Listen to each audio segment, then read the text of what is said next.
Today I will be demonstrating how to knit full-fingered gloves on the All-in-One Loom by KB Looms. This video is to be used with the free pattern for basic gloves in 4 sizes available on the KB Loom website. Link to the pattern is in the description. For the glove pattern, you will need the All-in-One Loom by Authentic Knitting Board, 1 peg slider or the 2 peg sliders, and you will need 2 sets of each because we will need 3 total per glove. So depending on which size you're making, you will either use the 1 peg or the 2 peg sliders. Check your pattern to see which set of sliders you will need for the size you are wanting to make. And you will also be needing some 100% acrylic yarn. You will also need your loom tool, a tapestry needle, something to mark your first peg,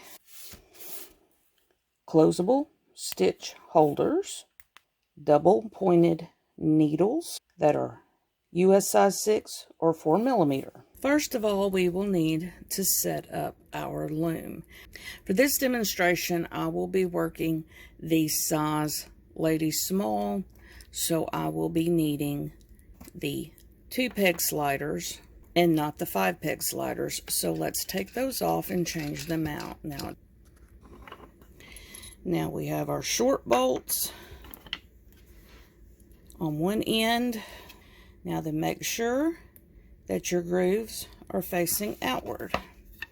So while we slide those in, they're facing this direction, and we're going to slide them all the way down here. Now, like I said, you will need to refer to your pattern, but since I am working the size small, we will be needing 10 pegs for the pinky finger. We will always, no matter what size it is, we will start with the pinky finger.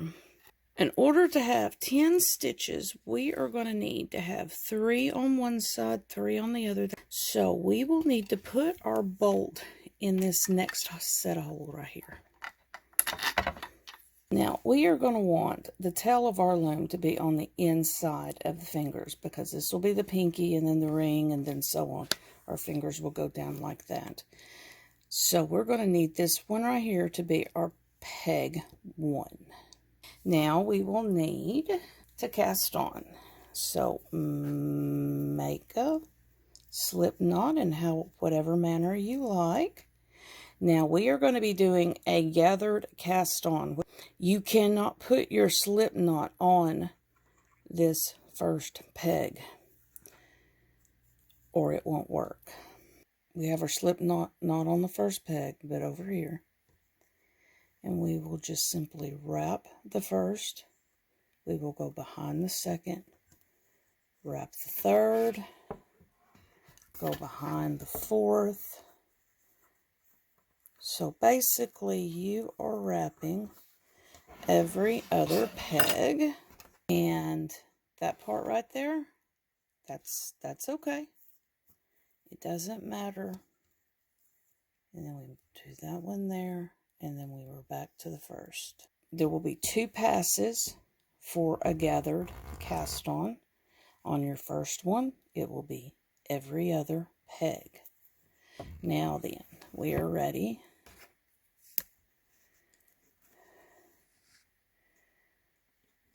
for our second pass, or second round of our cast on. This is not the first round of the thing. Now then, we have knit this one. We will take the working yarn in front of that peg. We will knit the third one, and then continue on around. Making sure that our working yarn goes in front of the unworked pegs.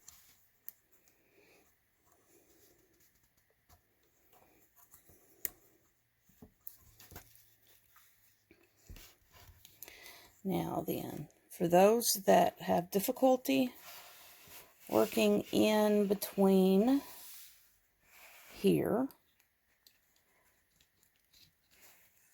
Just be patient. And then we go in front of here, and then we're back to the front. Make sure that when you get back to the first, that one goes in front. Of course, if it does go behind, you can easily flip them back to the front. Now we are ready to work row 1. Row 1 is just a knit round. So just go ahead. Of course, I recommend a true knit so that you can control your tension, but on those first rounds around, you can just use a U-wrap. If you can U-wrap knit where you can control your tension, then I would recommend that as well. But just go ahead and you just start knitting around until you get about 4 rows done, and then we'll take this off. So I'll meet you back up there. Now that we have about 4 rows done, we're going to take our slip knot off. And we are going to gently pull down so that will close up. Okay, now we've got it all closed up, and you will just continue working however many rounds that is for the length of the pinky finger that you are working. Refer to your pattern for the number of rounds, and then we will meet back up at the end of the pinky. Okay, I've worked the number of rounds that I have wanted for the length of the pinky finger. Whenever you need to, you just pull it on through. See, it will go right through there just very nicely. Now, we are going to cut our working yarn several inches long for seaming. Now, we are done with the pinky finger. We're going to be removing this slider so that we can work our next finger. We're going to put these 2 stitches on a stitch holder.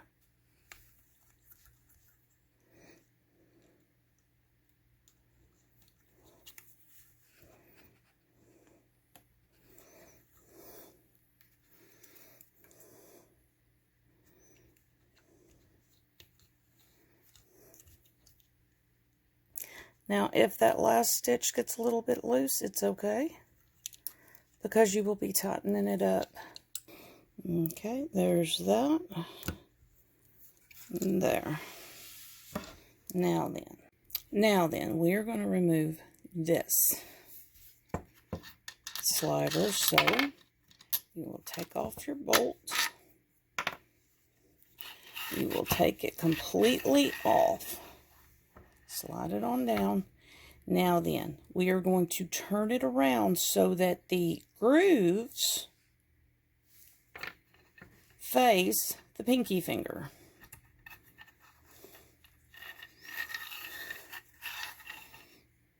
And then we are going to take our third.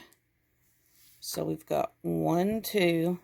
This will be from your second set to make 3 sliders, and we are going to put it in so that the grooves are facing out. Before we set our sliders where we need them, let's go ahead and put our bolt back in.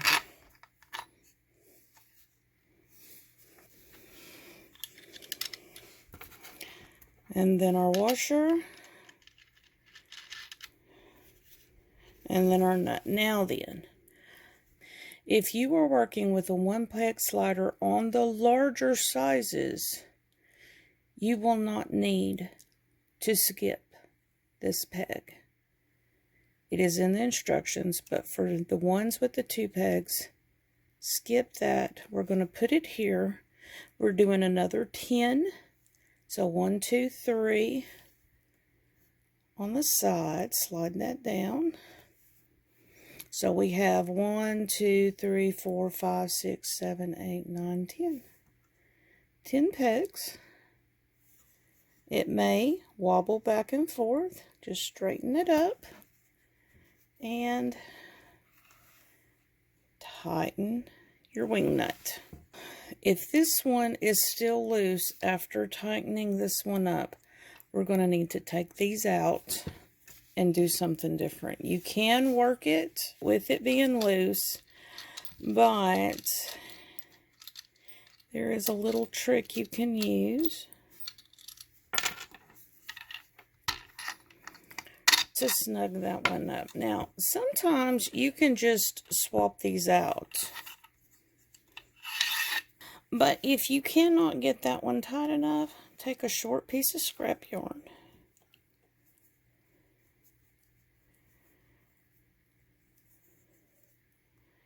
And just wrap it around like that. And slide it back in. Go ahead while you're down here. Slide that second one in. Like I said, this one, your grooves will face towards the pinky. The second one, or rather the third one, will go towards the outside. So go ahead and slide those down. See, it's getting tight now because I've got this as tight as it'll go. Now then, there, you skipped a peg. 1, 2, 3. So we've got 6 and 10. So go ahead. Now we are ready to start our next one. And once again, you are going to do it just like you did on this one. But this time, this will be peg 1. And you won't be working that one. Now, another thing, when you make your slip knot for doing a gathered cast on, you don't have to leave the tail very long, because once you cinch that up, you'll have a pretty long tail down here for weaving in. So we will, once again, we will place that knot and we will work our gathered cast on just like we did before.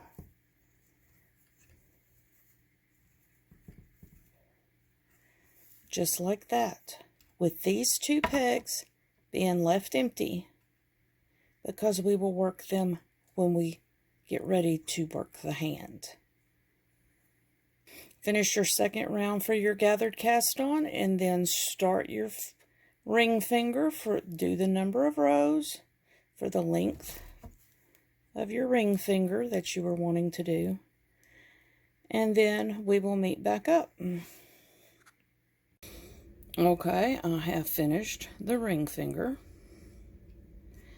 and I've already cut my working yarn, poked it in the middle. Now then, the next thing is we're going to need 4 stitch markers this time, because we're going to take these 2 and these 2. As you can see, I have got all of those off. Now then, we are going to take these off, and you're thinking to yourself, that one's not going to slide. Well, just hold on, and I will show you how to remove this one as well as this one. Now then, this one won't slide anywhere. So what we do is we loosen that one without taking it fully off, and you can pull it apart just enough and it will pop out just suddenly, just like that. That was the yarn we were using to secure. But before you do anything, tighten that one back up. If you need to use the waste yarn, go ahead and wrap it back around. Grooves facing inward, because this will be the inside towards the ring finger for our middle finger. See? Come down here. Third one, because like I said, we've got one down here. So that's the second one. This one's the third one. Grooves go out. Slide it on in. Now we are going to be past that hole, so we will need to be putting our bolt back in this next one. Now then, let's get down here. we skip a peg if you need to. Consult your pattern on if you skip a peg or not, but on this size you will. This is the small size, so we will be doing 12 for the middle finger. And so 1, 2, 3, 4, 5, 6, 7, 8, 9, 10, 11, 12. So, and then we will tighten up so that it won't go anywhere. Sometimes they will still rock back and forth. Just get them tight. We need to come back here. I failed to mention this the other time, but we are going to need to move our stitch marker and put it down here. Once again, we are using this as our first peg so that when our final stitch is done, our working yarn will be between the fingers for the seaming. And then once again, you will just repeat with the gathered cast on, work the number of rows for the length of the middle finger, pinky ring middle. We will meet back up to do with our pointer finger. Okay, I have finished the middle finger. I have cut my working yarn, poked it down inside. So we will do again what we have done before. We will take these and these off and put them on these stitch holders. Okay, now that I've got those on the stitch holders, go and just slide this one out. But this one, we will need to loosen this one without taking it off. Pull it apart just slightly, and it will pop out of there. Try not to pull any of your stitches off. So, righty-tighty tightens that back up. And then we will get ready to do our ring finger. Grooves face the other fingers on the second one that we're putting in. And then the third one, grooves face out. Go ahead, put that bolt back in. Don't tighten it up though until after we get our sliders in place. So for the small, I've got 10 on this, 10 on that, 12 on this. We will do 10 again for the ring finger. And then tighten that up. And then we will work our pointer finger, the number of rows after the gathered cast on, the number of rows for the length of the finger that you are wanting. And then we will meet back up. Okay, I have just finished the pointer finger, pinky, ring, middle, and now pointer finger. Now, what we're going to do is we are going to go ahead and we're going to take, in order to take this one off, we have to go ahead and put all 4 of them on stitch markers. But before we do, let's go ahead and cut our working yarn. Will just be used to weave in. We're not going to be using it, obviously, to seam between the finger and the thumb. We will need to start our first stitch in a different spot, so we will not be continuing from here. Okay, so, slide that one on out. Now then, remember, in order to get this one out, let's loosen this nut right here. Pull it apart, kind of wiggle it without pulling those off. Obviously, it pops out. We're just going to set this one to the side because we won't need it until we work on the thumb. So tighten this one back up first. Let's go ahead and stick this one back on, making sure our grooves are facing outward. because now we are going to start working on the upper part of the hand. So we bring that back down here. Now let's go ahead and slide that back to there, because it needs to still be in line with that before tightening it. Now, what you can do is just pick up that stitch holder and just pop it over and place those stitches back on those. But we're not going to be using that as our first peg. We are going to take that one off, put that stitch back on. Now we are going to turn our loom around, and our first, for working the hand in from here on out, except for when we work our thumb, our first stitch will be this one that is on the pinky finger. So the corner peg of the pinky finger, but not even the one that we used as our first peg, which was over here. It's this corner one. That will become peg 1. We will need, in order to join over here, we will need to make another slip knot, but this time you will need to leave long enough piece to weave in. Since I don't like having that knot in my work at all, I'm not placing it on the first peg. I will place it on the last peg. And the reason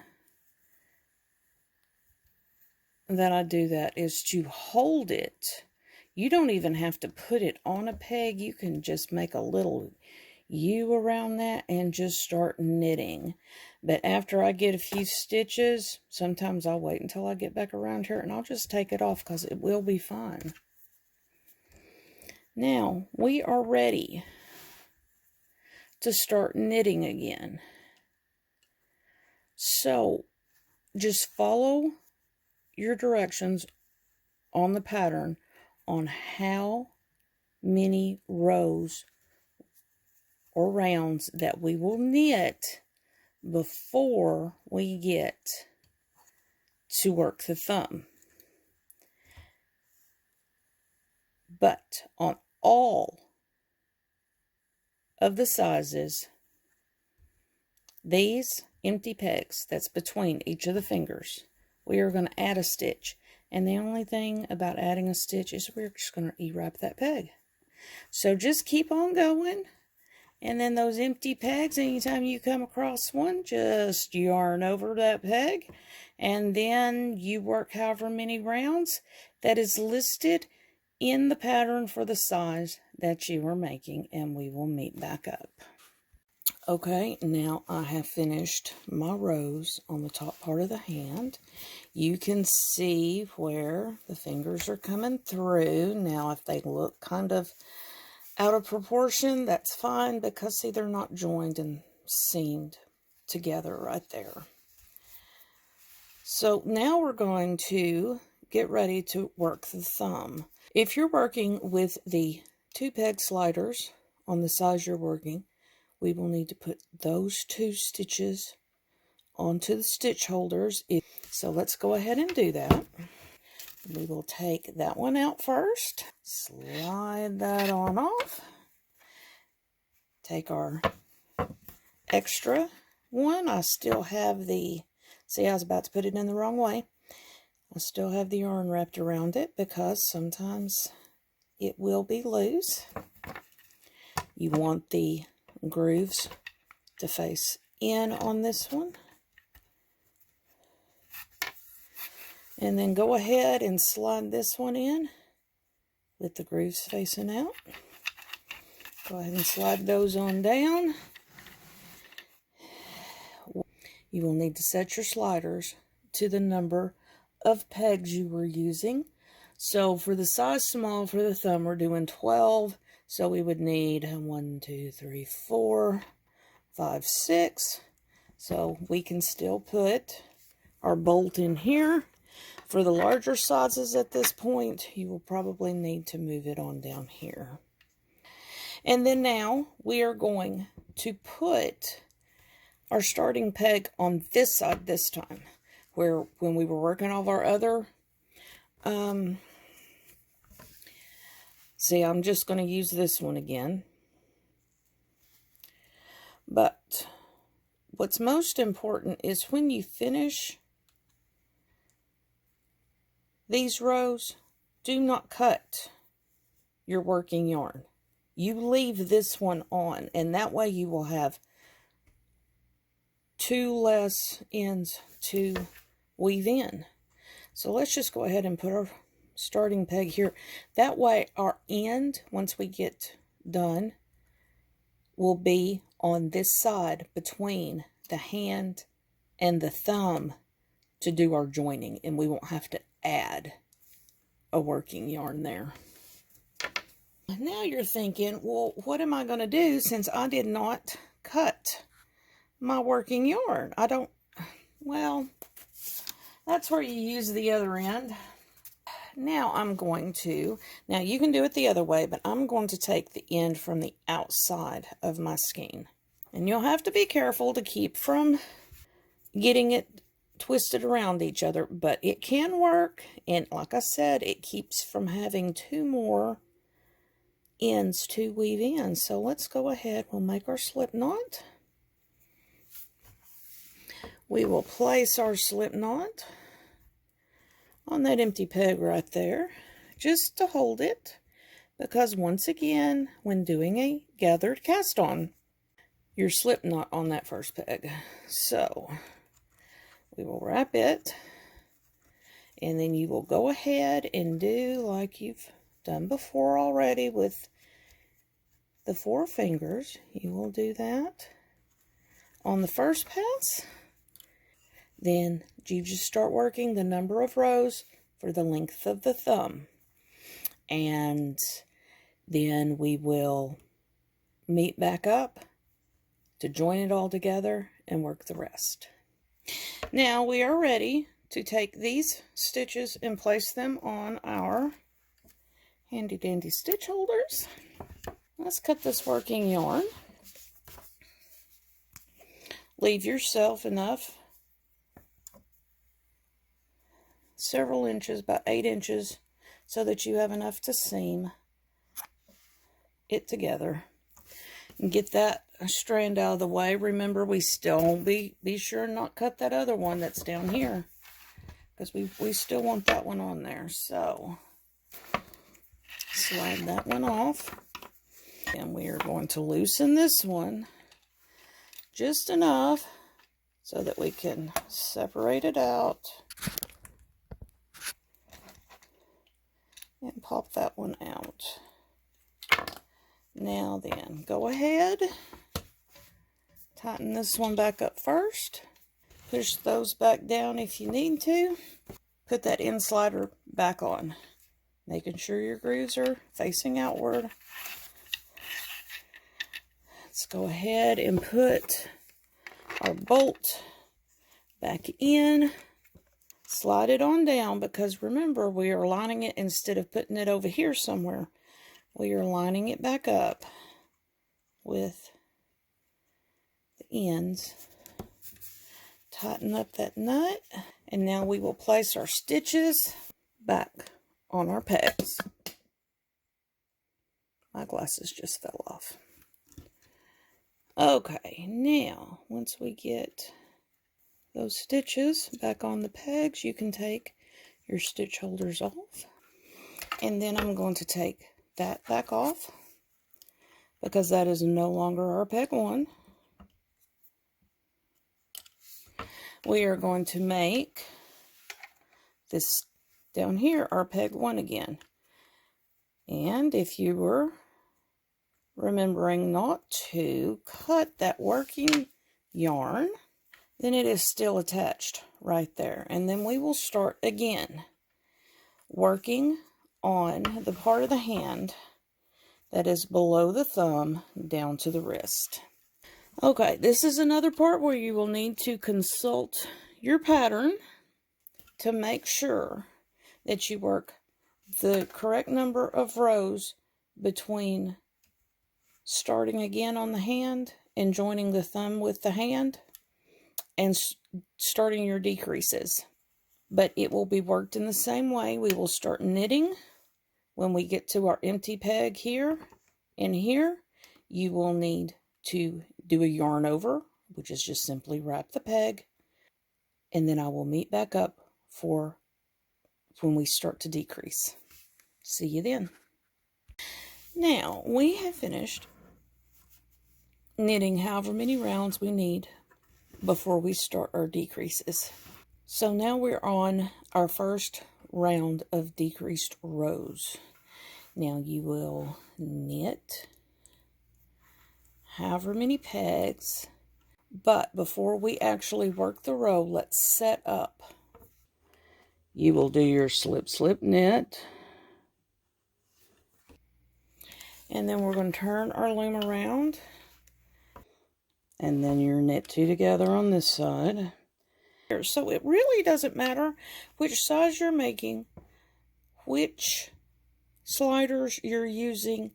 Your decreases, when they are worked on a decrease round, just move the stitches that's on the rails on the outside of the sliders, move them in one so that there's two, and then we will loosen that, slide that in. If you need to, pull that down a little bit so that it will go, so that your knitted work will not be in the way. And then tighten that back up. And then you are free to just work this round in all knits with these being worked together. And then the second round is just all knits. Keep up with your rows so that only on your odd rows are you decreasing. So consult your pattern on how many times, how many rows you need to work your decreases on this side. Some sizes will go on immediately to decrease on both sides at once. And then some will have extra rows of just all knit. So consult your pattern on the size that you're making. And then we will meet back up when it is time to decrease on this side as well as this side. Okay, I have finished my decrease rows from the thumb side. And we are getting ready to start our decrease rows from both ends. So, same thing on this end. You will do your slip, slip, knit.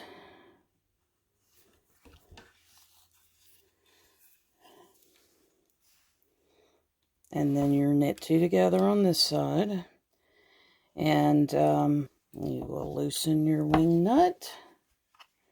Slide that in. And now we are going to do the same on this end. So, our first one is a knit two together, because the left is on bottom. And then on the other side is a slip, slip, knit. There we go. But you're probably thinking to yourself, how can I move that? My bolt's going through that. Well, here is how. So let's go ahead and loosen that.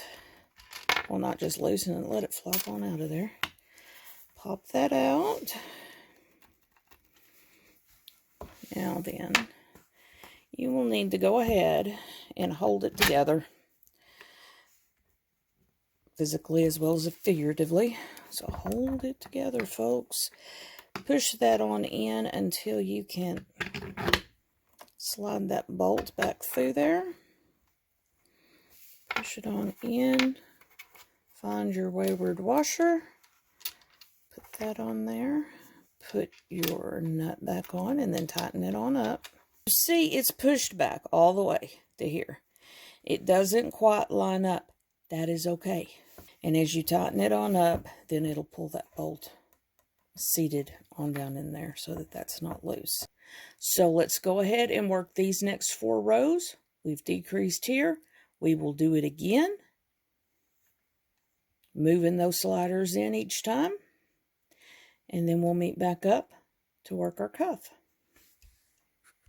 Now I have finished that last decrease round. You can see that we have decreased 2 times, and now we are ready to work our cuff. The only thing that you will need to do in order to work the cuff is, no matter which size you're working, you will work 2 knits and then 2 purls, and then you will repeat 2 knits and 2 purls all the way around, and then you will work the number of rows or rounds that is indicated in your written pattern for the size that you are working. And then we will meet back up to do the bind off. Now I have completed the number of rounds in the pattern for the cuff, for the 2x2 ribbing, knit 2, purl 2, all the way around. Now we're ready for the bind off. To prepare for the bind off, we will need to wrap. It doesn't matter which size you're making, go ahead and wrap the working yarn around the pegs that are used 3 times. So that would be 1, and don't pull on it, just leave it relaxed. And that's 2, and we want 3 times to give us plenty of yarn for our bind off. And this would be 3. You can do a little bit extra if you want, but you will need that much. So let's go ahead and cut, unwind it, and we're going to thread our tapestry needle. There. Now our needle is threaded. Peg 1. Peg 1, we are going to go down. We are not going to take it off. You're going to pull your yarn all the way through. But then we're going to go back to the last peg.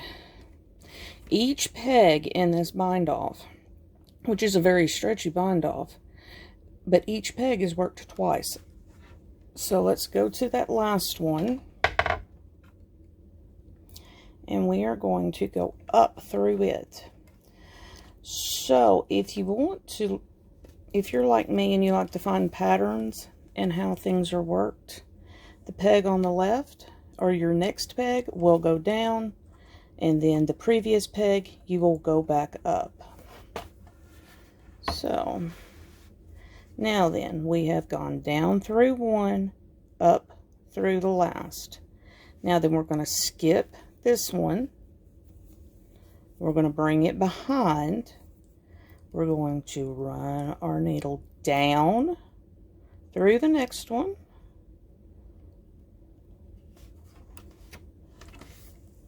And go ahead and pull each of these snug. So now we go back to the one on the right, which will be peg 1 now, and we are going to go up and then snug it up. But we will leave everything on it. So if you see that you've gone through up, then you will skip that next one and go down.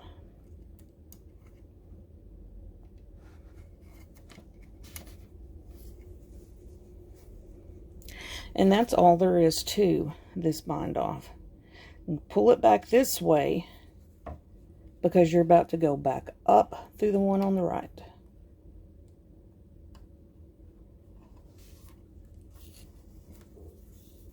And then take it back towards the left. Then we skip one, because we've already worked that one. Go down.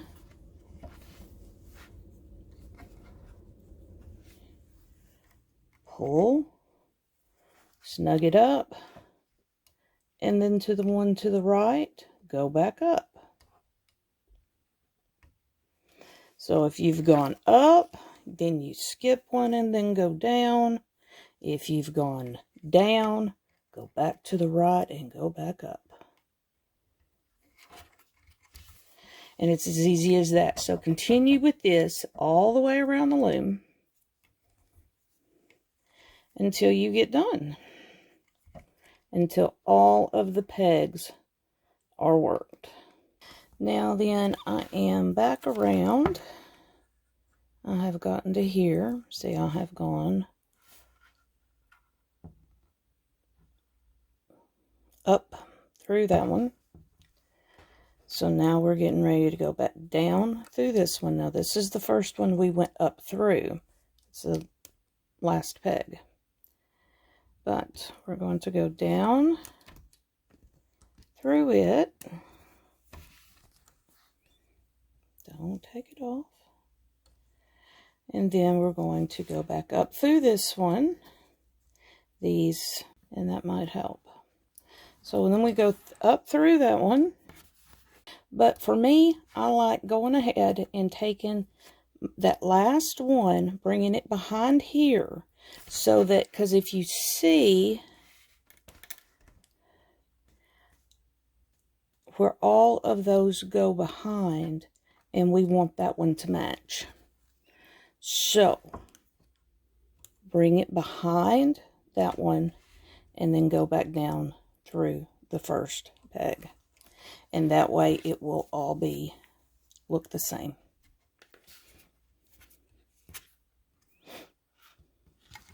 And now we can take it off. And just pop all those stitches off the loom. Now it's ready to have the stitches set, which is just gently tugging on them. And then you can see how that's nice and loose. It's still stretchy. You can go ahead and weave in that end.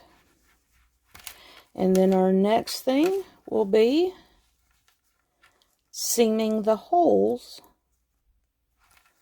between our fingers. And that's all that's left, other than, obviously, all of our ends being woven in. Which you could go ahead and weave in these beforehand. And this one, and that way they will be out of the way while you seam between the fingers. Okay, as you see, I have gotten my other ends woven in. These are the tails from between the fingers and thumbs. And now we are ready to seam these together. It is a simple Kitchener stitch combined with a mattress stitch, but we'll go into detail on exactly how to do it. So let's get started. For our Kitchener stitch, I am going to be using these double point needles. These are a US 6 or a 4mm because they are just the right size for the stitches that we are doing. So we're just going to start on one. We'll start here on the thumb. We're going to find our tail. We're going to bring it out, but we're going to be going from right to left. So make sure your tail is on your right. Now then, you can just sew it up. You can just put a tapestry needle on this tail and just run it through the stitches and sew it up however you want to. But if you want it to look nice, neat, and tidy, this is how you will need to do it. So we will go on this one furthest away from us, from the back to the front, and then again this one, make sure it's not twisted, from the back to the front. And then you can take your stitch markers off. Now then, for this other one, it will be done in the same way but backwards. So we will go from the front of the work to the back, and same thing here. And whenever I say it's the same, it's kind of front of the work to the back. It doesn't matter which way it's turned, the needle goes in the same direction from the front side of the work. And then take these off. Now you will need to thread your tapestry needle. Now, depending on what size you're making, it will depend on how many stitches is on your needles. So you will either have one on each, which is real simple. You will have two, or you will have three. So we will go from right to left on the front one, and then we will go from left to right on the back one. That is our setup.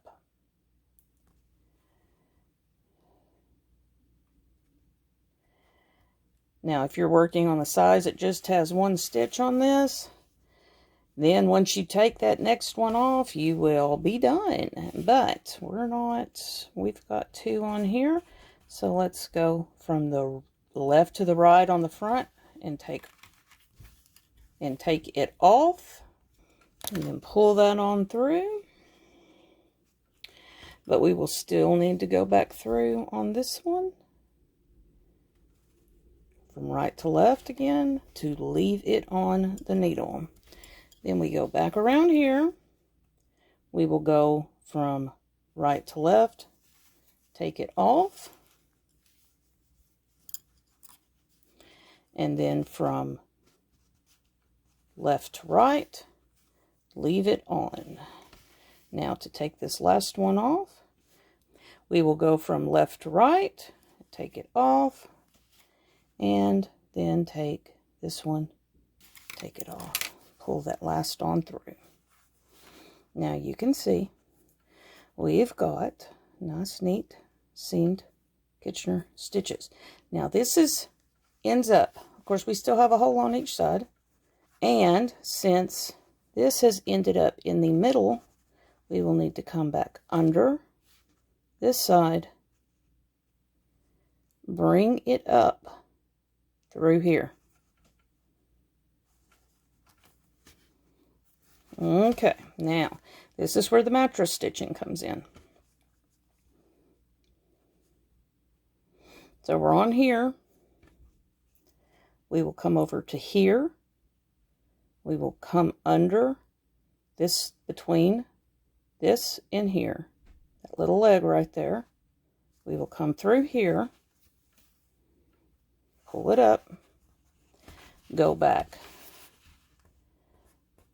to here where we came out of. You can see it right now because it's still loose, and then go back in through here.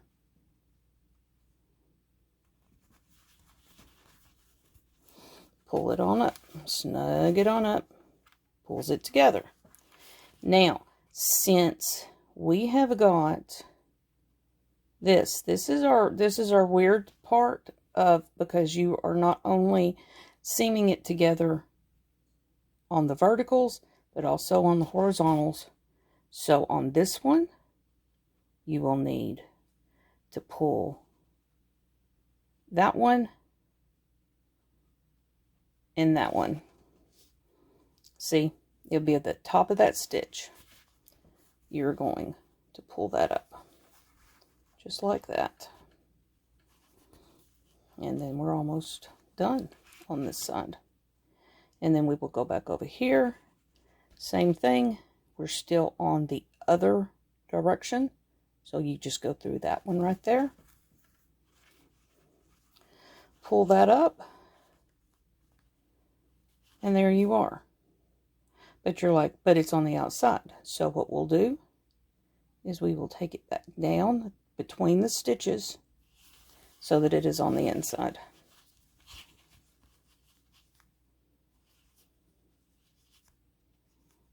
There.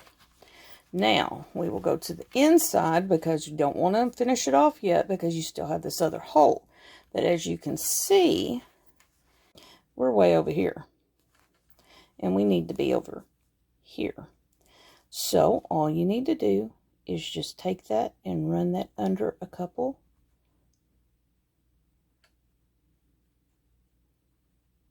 Like that. Just so you won't have that float in the back. And then we are going to go back up through here. Now, we do the exact same thing again. We're just on the opposite side. We will do that between the stitches. Snug it up, go back over, back where you came through, back up through. Now then, this is where that top of the stitch, not along the side of it, through the top of it. And then back up to go through. And then you bring it back down to where it's on the inside between that line of stitches. And now you are ready. You have got that between your thumb and your pointer finger done. And now all you have to do is just weave in your end. And then you do this same thing on all the others in that same manner. And then you go ahead, and if you haven't already finished off and woven in your other ends, finish doing that, and then you will have your finished product. Now you can see I've gotten all of my ends woven in, and I've got everything seamed up, and we have ourselves a nice full-fingered glove. And then now let's look at all of the different sizes all together. There we are, from large to child sizes. Happy knitting!